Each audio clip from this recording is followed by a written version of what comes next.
अनुराधा पौडवाल वैसे तो अपने भक्ति सॉन्ग से कई बुलंदियां हासिल कर चुकी हैं, लेकिन क्या आपको पता है कि टी सीरीज के मालिक गुलशन कुमार के प्यार में उन्होंने गलत फैसला लिया, जिसके बाद उनका करियर ही बर्बाद हो गया।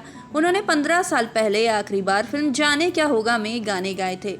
एक वक्त में लता मंगेशकर को टक्कर देने वाली अनुराधा आज लाइमलाइट से कहीं दूर गुम हो गई है। आइए आज अनुराधा पौडवाल के जन्मदिन के मौके पर आपको बताते हैं कहाँ है अनुराधा, गुलशन कुमार से उनके रिश्ते के बारे में और किस फैसले ने उनका करियर किया खत्म। अनुराधा पौडवाल का असली नाम अलका नदकर्णी है। 27 अक्टूबर 1954 को कर्नाटक के कोंकणी परिवार में उनका जन्म हुआ और बाद में वो परिवार सहित मुंबई आ गई। अनुराधा की पढ़ाई सेंट जेवियर्स कॉलेज मुंबई से ही हुई है। उनका सिंगिंग करियर साल 1973 में फिल्म अभिमान से शुरू हुआ, जिसमें उन्होंने बॉलीवुड एक्ट्रेस जया बहादुरी के लिए श्लोक गाए थे।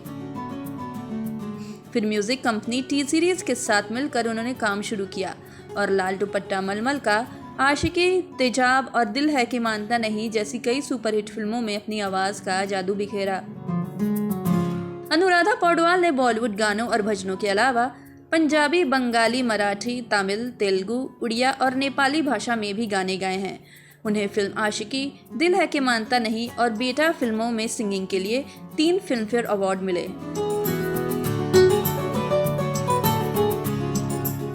अनुराधा की शादी अरुण पौडवाल से हुई थी। वो एस.डी. बर्मन के असिस्टेंट और खुद भी एक म्यूजिक कंपोजर थे।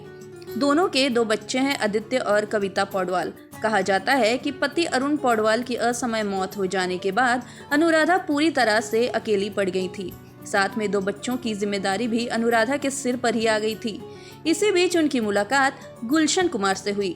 अकेली अनुराधा को गुलशन का सहारा मिला और वो उनकी ओर झुकती चली गई। अनुराधा ने करीब 10 साल से ज़्यादा समय तक टी सीरीज के लिए काम किया। गुलशन कुमार ने भी अनुराधा को एक के बाद एक कई गाने दिए, जिन्हें गाकर अनुराधा कामयाबी की नई सीढ़ियां चढ़ी। इसी बीच दोनों के बीच अफेयर की खबरें भी खूब जोर पकड़ रही थी। हालांकि दोनों ने कभी इस बारे में खुलकर कुछ नहीं कहा।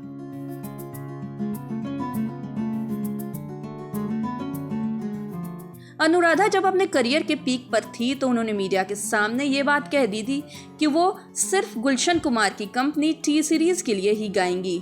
उनका लिया गया ये फैसला उनके लिए ही घातक बन गया। उस समय फिल्म इंडस्ट्री में कई और सिंगर्स स्ट्रगल कर रहे थे।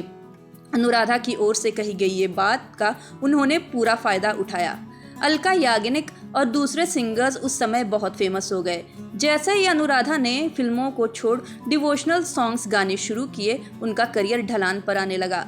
वहीं गुलशन कुमार के निधन के बाद उन्होंने फिल्मी गानों को पूरी तरह से अलविदा कह दिया और बाद में सिंगिंग से ही दूरी बना ली। पति अरुण और सहारे के रूप में मिले गुलशन को खोने के बाद भी अनुराधा को अभी और दर्द झेलना था।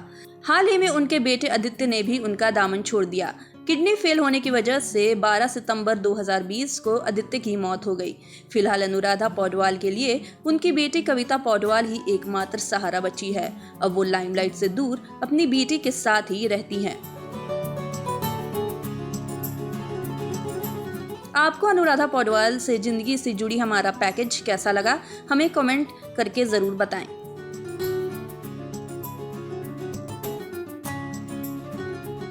नारी से जुड़ी मोर अपडेट्स के लिए हमारे इंस्टाग्राम को फॉलो, फेसबुक को लाइक और यूट्यूब चैनल सब्सक्राइब करना ना भूलें।